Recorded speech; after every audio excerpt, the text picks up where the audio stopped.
Well, good morning. It is Friday, the 28th of June. This month was a little slower than the previous 5, but here we are, coming towards the end of it and ready to launch into July. Always a funny month. Nobody knows whether they should be at work, play, where they should be. The thing is, we're like that at Mirador all the time. We have no idea from day to day where we should be, where we are, what we're doing. We are the original unscripted streaming TV. Unusual in as much as we broadcast out of a pub, out of the Black Horse in Lewes, which is the county town of East Sussex. And historical. Boy, is it historical. It was a flourishing community in 800 AD. And it was Alfred the Great that gave it a charter to make it a legal community.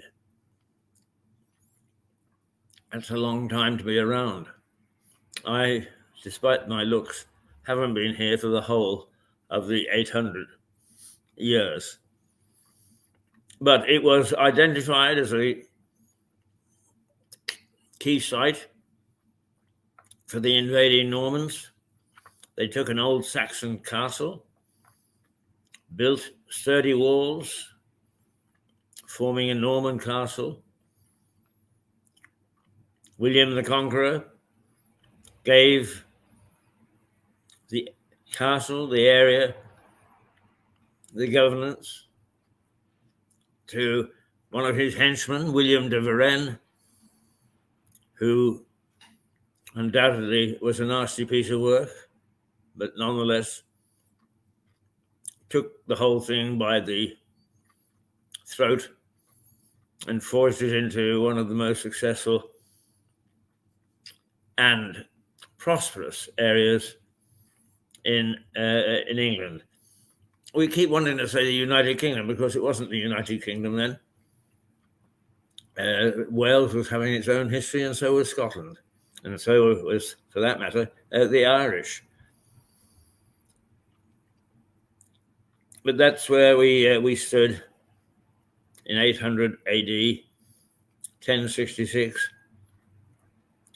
1264, we saw the Battle of Lewes, in which Simon de Montfort and the barons, with just 5,000 men, took on Henry III, who had 15,000 men, and essentially whomped him. Seized the seal, which, apart from the divine right of kings, in other words, God, gave him the authority to rule, and negotiated it into terms suitable to himself, which gave he and some of his colleagues a seat in Parliament, which, until that point, despite Magna Carta, had been jam full of the king's relatives, friends, supporters, and you name it. No.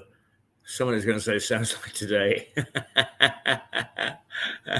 Today isn't quite as bad as it was. But the Battle of Lewes is considered the turning point in the history of democracy.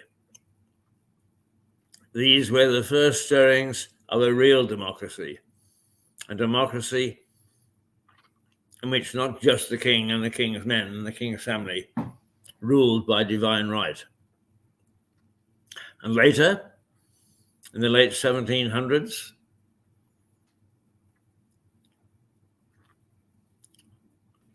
we got Tom Paine, uneducated, son of a corset maker in Norwich, formulated the idea of the rights of man. His early years made him appalled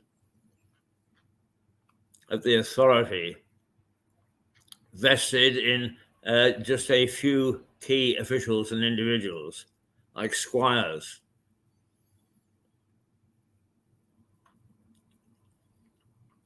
That these people had in ruling the rest of us. He wrote a book, he wrote several books, but one, The Rights of Man, outlined the idea that representatives of the common man should be involved in the governance of the entire nation. And it was he who named the House of Commons the House of Commons. And that's why it's called the House of Commons, where representatives of those who weren't born with titles or privilege could have their say over how we lived. And that's brought us to 2024, when all sorts of issues are at stake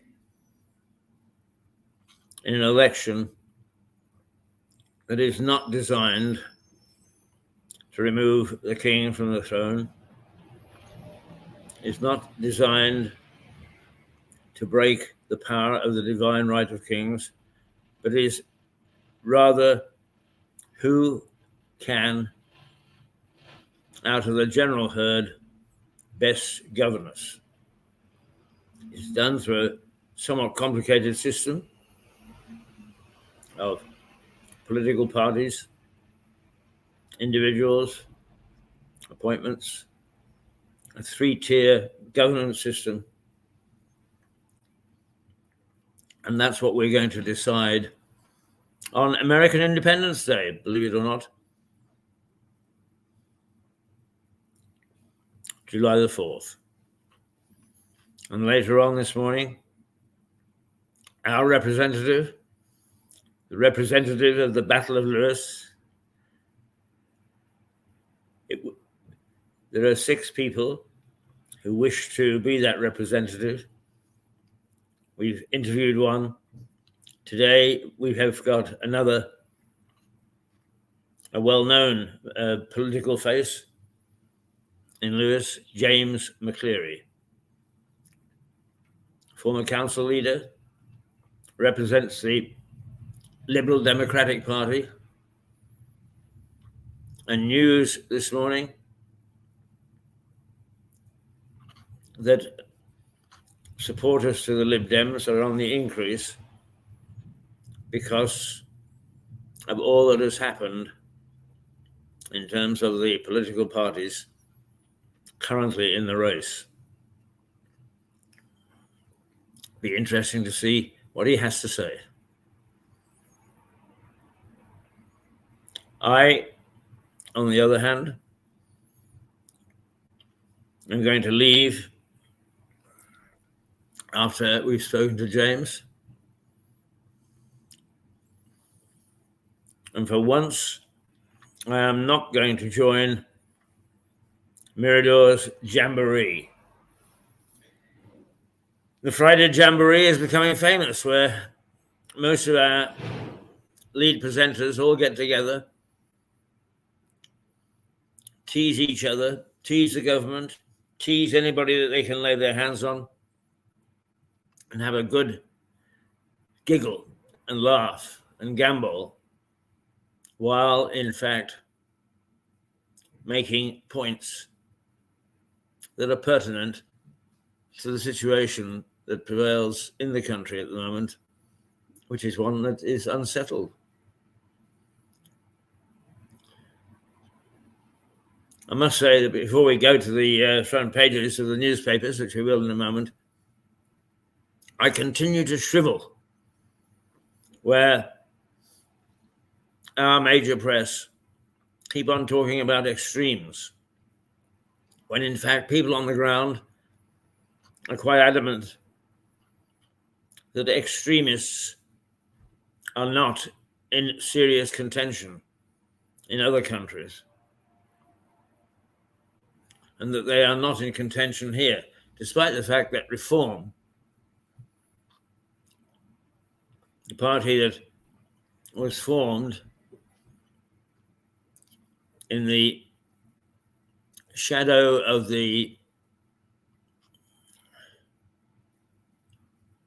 Johnson, what is hounding, I suppose is the word,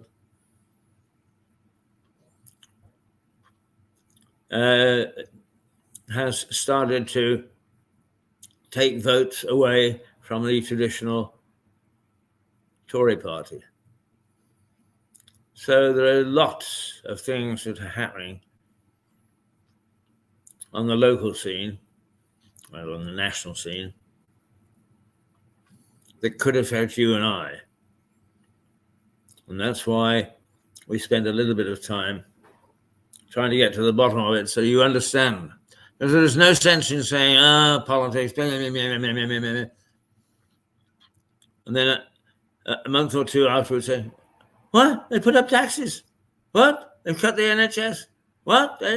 After you were told and warned that if a certain party won, that's what's going to happen. So taking an interest in polis, the city, is vitally important to the future of our society, but to the present day comfort of our lives. So don't take it lightly. Please don't take it lightly. At least listen, so that when you cast your vote, you cast it in a sensible and deliberate way, not emotionally.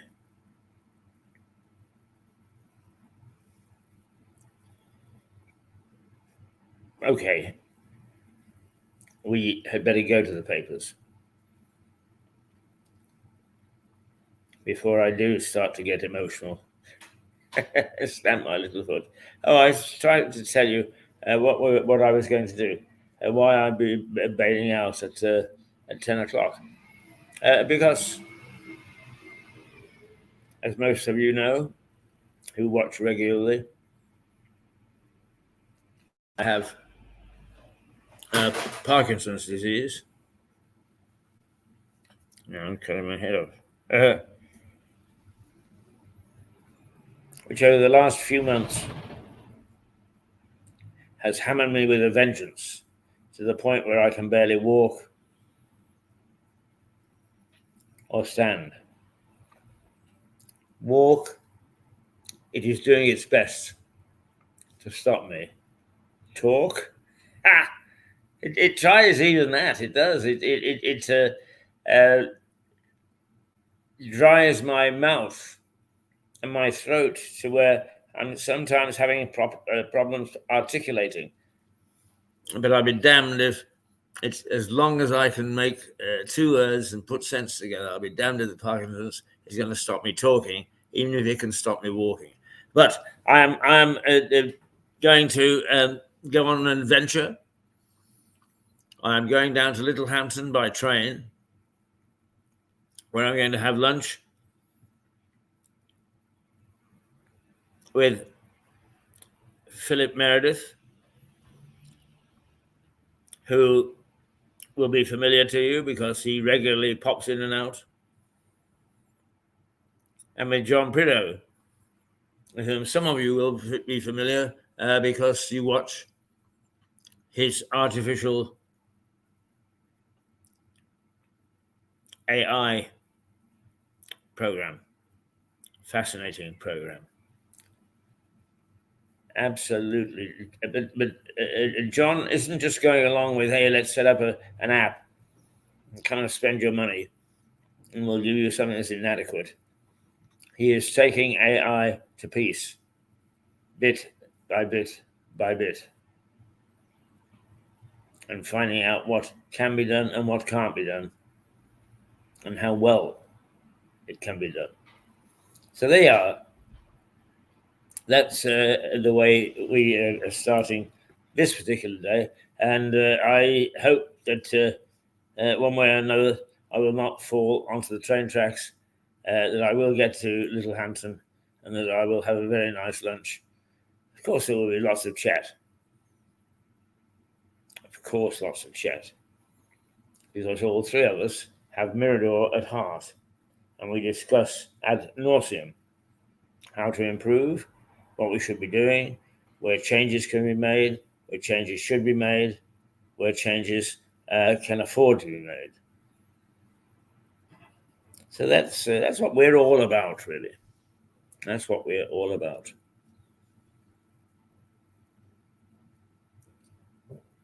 Let me take you by the hand. Oh, before we do, I have to say,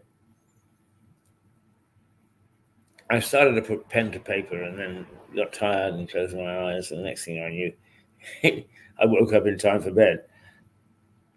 But I have a new goddess in my life.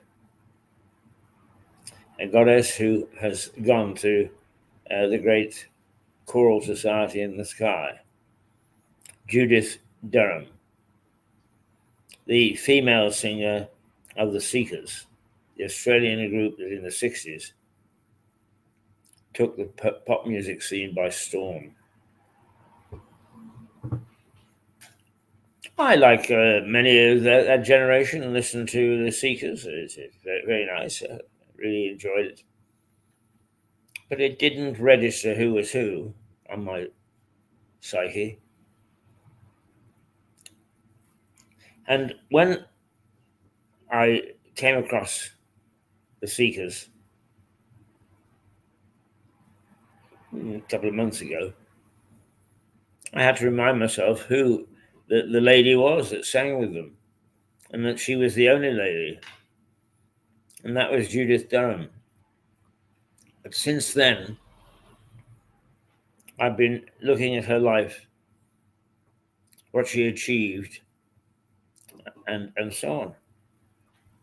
And I'm bowled over, absolutely bowled over.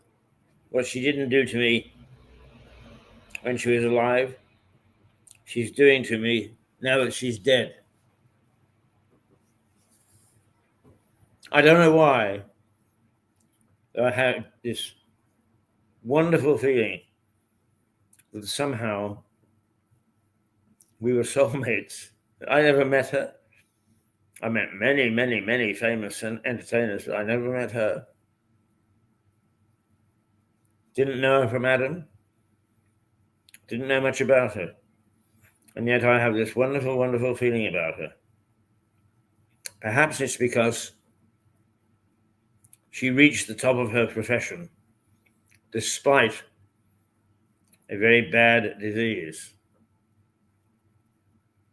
I'm not suggesting that I've reached the top of my profession, but I haven't done too badly, all in all. But I have this crippling disease. And perhaps from the grave, Judith Durham is helping me overcome it. Why, I have no idea. None whatsoever. It is the strangest thing, and I'm not mystic. I don't take my palm to be read or look at teacup leaves or whatever. I wouldn't say that I'm the most pragmatic person on the face of the earth, but I'm not the most emotional either. But this funny feeling about Judith Durham is pushing me to look at things which I wouldn't have a few years ago. She did have a remarkable voice. Seekers. For those of you who don't know who I'm talking about. The Seekers, for those people who do and relish listening to Judith Durham. Ooh, fancy that. Strangest things happen in your life. Some perfectly logical, others inexplicable. Why? I'm inspired by Judith Durham, and it's only just literally in the last couple of weeks that I've really become aware of Judith Durham.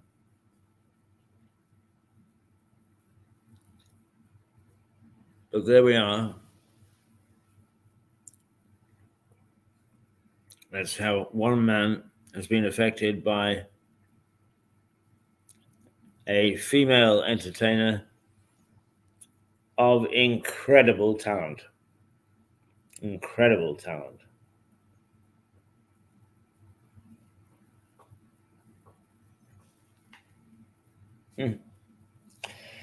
Well,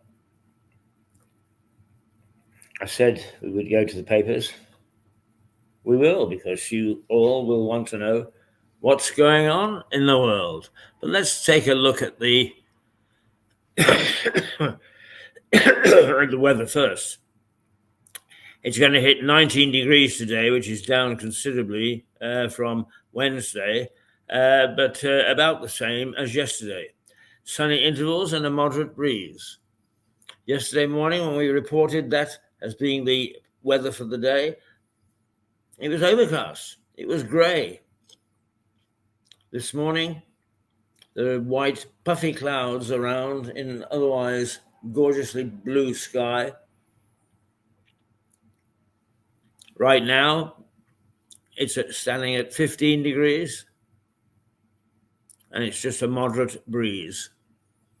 So the answer is that summer sort of continues. And tomorrow, the 29th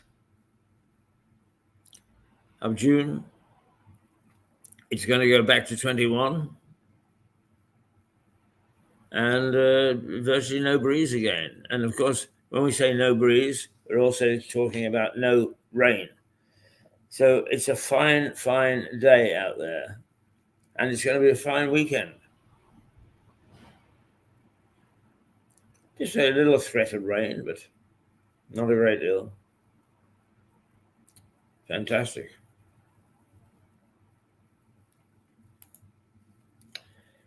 Right, okay. Newspaper headlines. Let's take a quick look, and then if we've got time, we can go back in a bit more depth. Sunak hits out at Farage, and Starmer would work with Le Pen. Well, sorry. What's wrong with Le Pen? She's not extreme anymore. She's formed a moderate right. And the sooner our media understood that, and she is not an extremist, and stop putting every second word as extremist Le Pen, the better. She may not be to your cup of tea. Politically, I'm not arguing that. All I'm saying is stop ascribing to the idea that we are about to be overtaken by a bunch of extremists. Nothing could be further from the truth.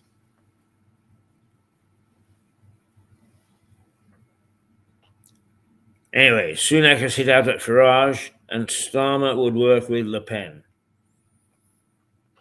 And if you think Farage is an extremist, then you don't deserve a vote. He may be an odd character, may not be everybody's cup of tea, but extremist he is not. The I, private school fees and VAT in Reeves' first budget, but delayed until 2025, and the loophole closed.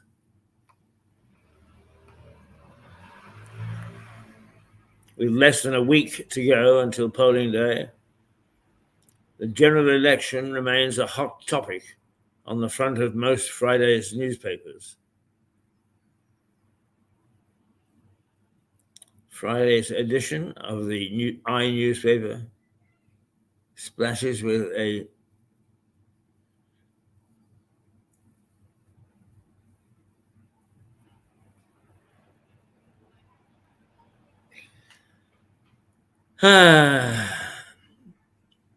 the general election remains a hot topic on the front page of most of Friday's papers. The I newspaper splashes with a story on how quickly Labour would impose VAT on private school fees as part of Shadow Chancellor Rachel Reeves' plans, should the party form the next government.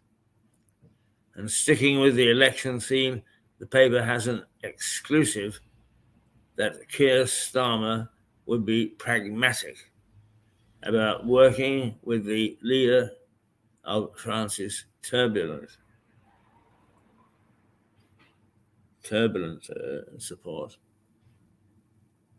and the new Le Pen, Marine Le Pen, is Starmer says that he will work with her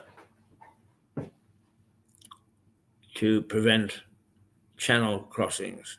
Promises, the one thing that's defeated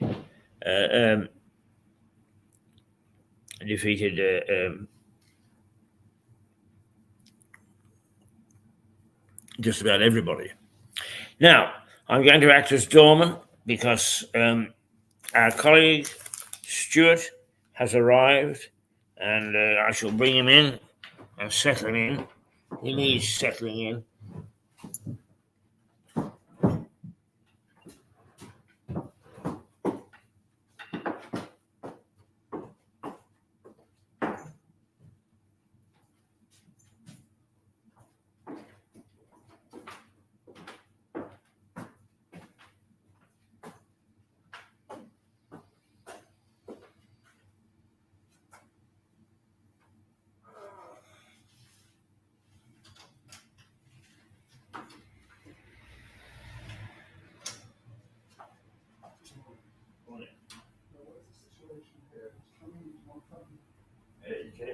Coming at 9 o'clock. Right. We're going through the headlines at the moment, so catch your breath and then come and sit down. You can join me. I walked up the hill a bit. Oh, right. I'll get your breath back. So he's coming in here, is he? Yeah. Oh, Yeah. Okay, be careful. Yeah. You can be heard. Right, okay, now I'm just going to appear for a moment because Stuart Dalby has walked up the hill. He's out of puff. So we're going to give him a moment or two to get in his puff, and then he will come and he will comment on the papers and use headlines with me. So settle yourself in, Stuart. Sorry? Settle yourself in. Okay, where will I be sitting? There. That one? Yes. We'll bang him in the middle, will we? Hey? We'll bang him in the middle. No, he'll go in the middle. Yeah. Right, okay, we're just discussing here how we're going to have James. We'll have him between us, but not because we want to bully him, but the technical requirements of our limited cameras demand that we go to certain places. Right, the budget is the private school fees with less than a week to go until polling day. The general election remains a hot topic on the front of most of Friday's newspapers. Friday's edition of the I newspaper splashes with a story on how quickly Labour would impose VAT on private school fees as part of Shadow Chancellor Rachel Reeves' plans, should the party form the next government. Sticking with the election theme, the paper has an exclusive that Keir Starmer will be pragmatic about working with the leader of France's national rally, Marine Le Pen, to prevent channel crossings. The Daily Express. Aha! The BBC paid TV audience to appear at the leaders' debate. The leaders' debate, which took place, or is it on Thursday night? No, it was on Wednesday night. Apparently, it cost the BBC 30 grand to get an audience in place to be sitting in front of the two leaders and watch what was apparently a bit of a sharp Very spiky. confrontation. It was called spiky. Spiky, yes. Right, okay. He's here, the sage of Lewis. Let me bring him in on screen first of all.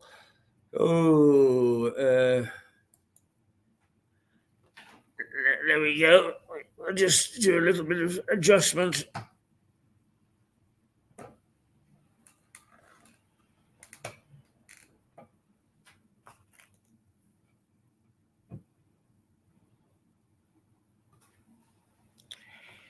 Okay, Stuart, you're on live, but I need to just do a bit more with the camera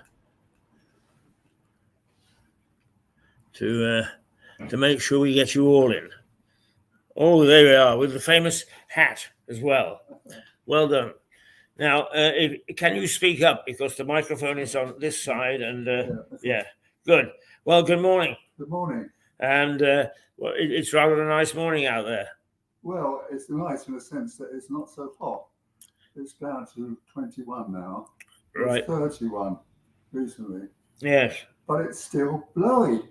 There's still a breeze out there? Yeah, this is the bit that really annoys me. It's, it's so windy, you're blowing all over the place. You're lucky I got over it, I nearly got blown back down the hill. Right, I'm turning our cameras around a little bit so that we can get a half decent microphone sound from Stuart. Now, Stuart, I'm going to read you the headlines and get you to comment, right? Yeah. Now, the one thing that the BBC paid 30 grand to get people to go to the debate. How much do we pay? To go to the debate? No, how much do we pay people to come and listen to us? God,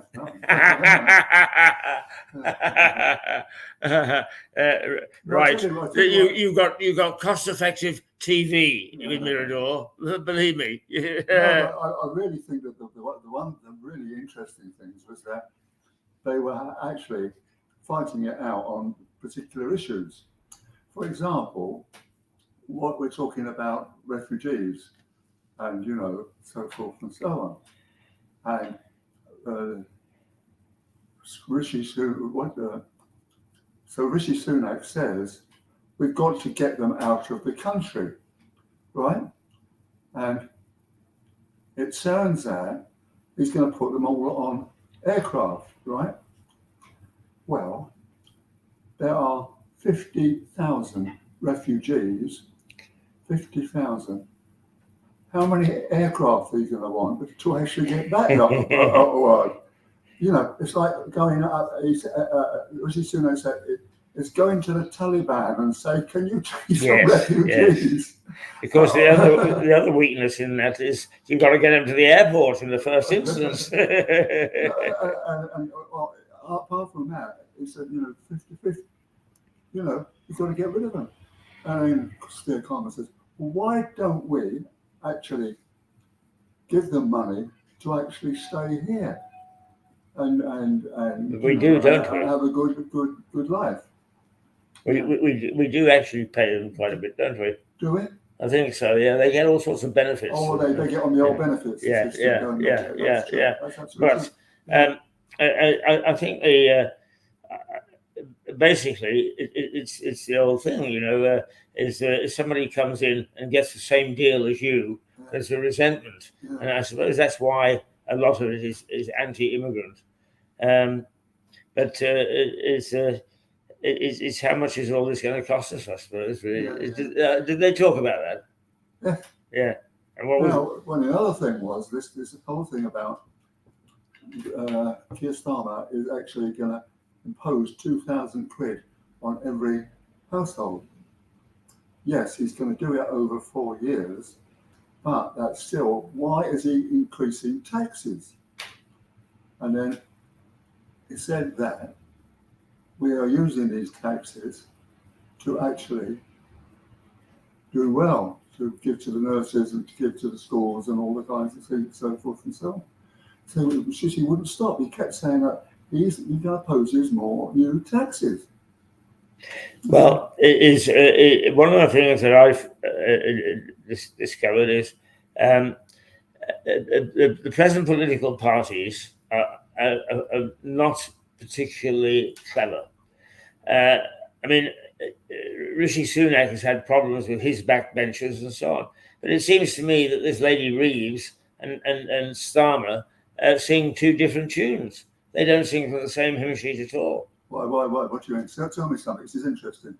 Well, whereas he tries to calm down the idea that they're going to spend a lot on increases, his deputy, Rayner, is sort of said, we'll spend whatever it takes. And it's going to take a hell of a lot. Yeah. We're trillions in debt. Yeah. Well, that's very interesting, brother. Well, you see, the Labour Party are really a socialist thing. They want to actually be good to people. Mm-hmm. They want to help out in schools, in nurses, and you get the money to do that, you see, because they are socialists, if you see what I mean. Yeah. They think for the people. They don't, like Keir Starmer keeps saying, this is for, not for us, this is for, it's for the schools and the nurse, hospitals and all the rest of it. I wish I could be convinced that any political party is that generous in terms of its worry about its constituents. I found that politicians are in it for themselves in the main. Very cynical indeed, Stuart. In fact, I am interested because you and I don't think in two dissimilar ways about a lot of things, but you are very generous of spirit, if I may say so, towards politicians. But what do you think about it, that the Conservatives, like Rishi was, he's actually giving private schools money, isn't he? Yeah. Tuition fees. Yeah, well, yes. I mean, it's certainly been supportive in terms of taking away, no need for VAT and so on. And no use, no use for schools, tuition fees. Now, here's another one, Stuart, The Guardian. Labour pledged to ban managers who silence NHS whistleblowers. Any comments on that? Who said that again? Really? Well, it's basically what Keir Starmer has said is they are going to sack NHS management if they try to stop people criticising from inside. I don't understand. Why? How? What for? Well, of course, a lot of the stuff that comes out about how bad the NHS is, it comes from people who actually work in it, and they get so peed off that what they do is that they actually go to the press or whatever, and they say, "Hey, guess what? Look what's happening here," and then the managers get all upset with them and sack them. It's news to me. It's well, I mean, I have to say, I think that you are a very kind and generous man. In fact, I know that you are a kind and generous man. But there are some some naughty people lurking out there. What that article says is more of Labour's pledges appear on the front page of The Guardian, as the paper says the party wants to ban managers who silence NHS whistleblowers. Below the lead story is a huge image of Indian author Arundhati Roy. The headline reads, "Voice of Freedom and Justice," following news of her being awarded the Pinter Prize 2 weeks after Indian authorities granted permission to prosecute her over comments she made about Kashmir 14 years ago. Oh dear. I can't get excited about that. I didn't particularly care for India when I was there. Have you been to India? Yes. Yeah. What was your impression? Well, it's a long time ago. When I was, Yeah, it was a long time ago with me too. Yeah. Oh, no, it was. I just been reading not so far long ago, An Area of Darkness, the book about India. Back in those days, in various parts, it was a very dark place. Poverty and all the rest of it, and so forth and so on. But that has changed enormously. It's becoming a real power in the world, isn't it? Well, it is. It's becoming an industrial power. There's no question. People argue about China that don't buy stuff where the workers are paid with a bowl of rice. But is India any different? I don't know. Yeah. These were made in China.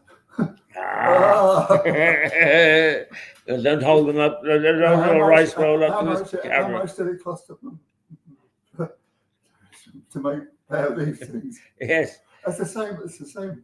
But when Vietnam became a communist state after the war, they actually said anything that China does, because China were doing very well with chips, they started producing things like this of about 1/3 of the tires, 1/3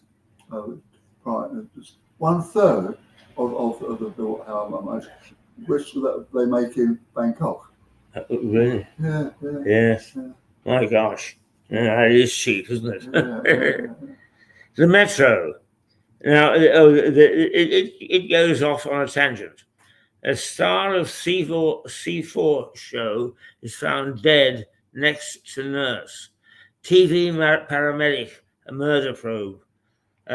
What that's about is paramedic Daniel Duffield, who appeared in Channel 4's 999 on the front line, is pictured on the front of Friday's Metro as the paper gathers tributes to him after police in Staffordshire launched a double murder investigation into the deaths of Mr. Duffield and his girlfriend, Laurel Evans. Elsewhere, the paper reviews Hugh Bonneville's latest role as a national treasure news presenter. Right? Here's our national treasure, to my right. And faces a potentially career-ending slip-up after being accused of telling a sexist joke at a wedding. So Hugh's getting cancelled, teases the Metro, after the 4-part series was launched on Thursday. Well, I think you ought to go back to Downtown Abbey quite quickly, don't you? Yes. I must say that on the original showing of Downton Abbey, I didn't watch it. No, but just go back a second. What about the guy who used to do Good Morning Britain, who got buzzed off because of a young lad? Yes. You see, these broadcasters, they're not.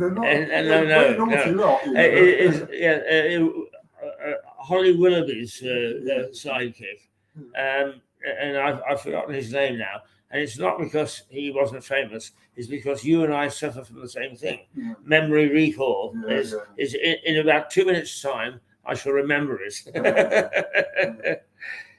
Now your old stomping ground, the Financial Times. Top rate taxpayer numbers to exceed £1 million as the threshold freezes swell coffers. Now, this is more your area than mine, Stuart, because you have various pensions and things in which you are subject to tax. Are you going to find any difference?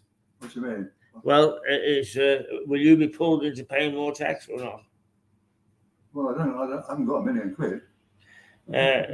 No, I mean, that's a top rate taxpayer. But no, well, actually, my pension is paid at source. Right. That's the point. That this is why the Financial Times pension is one of the best things in the country, in the world, I should think. That they tax at source before they give it to you. Right. Now, it's very, very unusual. Very unusual. Yes, it probably is helpful. Yeah. Because when you've got money in your pocket, you tend to spend it, and then suddenly you find that you're taxed. Yeah. But the main part of the story is that the million quid, as you say, is now there are 1 million people with that amount of money in the country. So we've got 1 million millionaires. 1 million, I can't remember much, but you're talking about more than that. Well, only how many did you say? Well, it is. I would think that probably that's net million, isn't it? Because they're saying they're being drawn into paying tax. So you only pay tax on stuff that you keep. Look, these people now will say to you, you can't get a cup of tea for £1 million these days. Yeah, that's right. You've got to talk now in billions. Yeah, you do. Yeah, I still talk in tens. Yeah.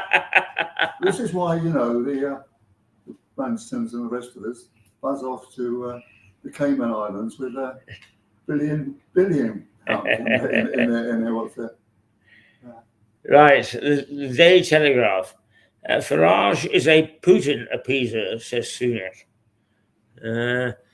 An exclusive interview with the Prime Minister makes the front page of the Daily Telegraph. He believes Nigel Farage is an appeaser of Vladimir Putin. In the editorial, Mr. Farage says he would never, ever defend Putin. A quirky matte cartoon at the foot of the paper looks forward to the Glastonbury Festival, telling festival goers his parents to be telling festival goers telling their parents to be careful back home due to manifestos going around. The paper also reports that the looming French election could pose a danger to the British economy, citing warnings from the Bank of England. Now, why? How does that work? I don't know. I know. It's a loophole. It's a loophole to get back into the European. To Europe. Yeah. Back in. Well, it's reverse Brexit. Quite funny that Keir Starmer was saying a lot about get in touch with businesses to do kind of things in Europe. That wasn't it? He was doing that. Yes, that's true. Yes. Yeah. Obviously, he's much more determined that we should return to Europe. The most telling point, I think, about that is that the Europeans have sort of said, yeah, well, you're going to have to get in line. Yeah. We're not just going to sort of say, oh, you left for a little while, come on back in. You're going to have to apply all over again. Oh yeah, well it's the fisheries that they're after. Hey? See, as I know Boris, I've known him a long time. When he got into Brexit, before Brexit came along, he was very, very involved in Europe and Europe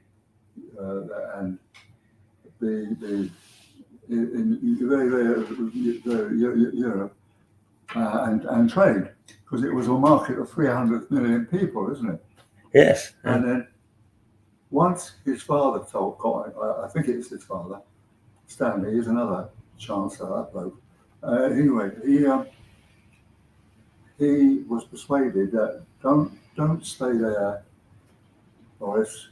they don't do Brexit because there's lots of gravy trains for you to actually milk, if that's what it was. Yes. For the people who work there, they got what fantastic money, you know.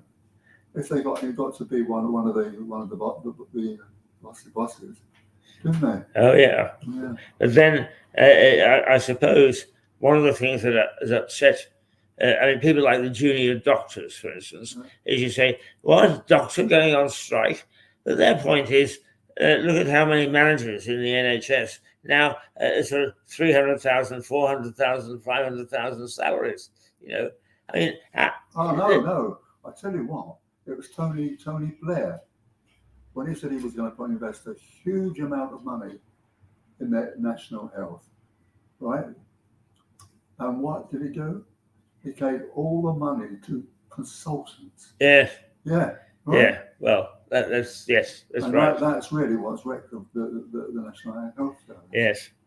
But certainly, there is plenty of money sloshing around at the top, and the cry of we can't afford it. It sounds a bit hollow, don't you think? Yeah. The Times: shoot illegal migrants, said a Reform campaigner. Poor old Nigel Farage has had to say, no, we're not going to do that. And the Daily Mirror, it shows a picture of a hospital corridor. I think this is a bit false, to be quite honest with you. I've never seen a corridor of a hospital that's got water in it and debris and so on. I'm not saying that they're all ideal, but nonetheless, the sort of picture, it says this is why we need to vote Labour. That is a plain Daily Mirror political, come on, put Labour in. Now, here you go, the Daily Star. Proof that management consultants warn us to keep toilet seats shut to stop flies, spiders, cockroaches, and rats sneaking out. Invasion of the creeping bog crawlers. The Daily Star reports on former Grange Hill Lee MacDonald, who played Zamino in the 1980s children's drama, who explains to the tabloid how he successfully caught his skin cancer early. In other words, it's a health thing. A star has managed to beat cancer. Right. Now we're coming up to 5 to 9. We're expecting James Macaulay at any moment. MacCleary, sorry.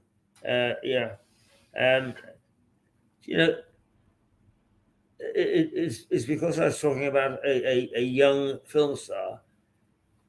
That's why I get the name cocked up. James MacCleary.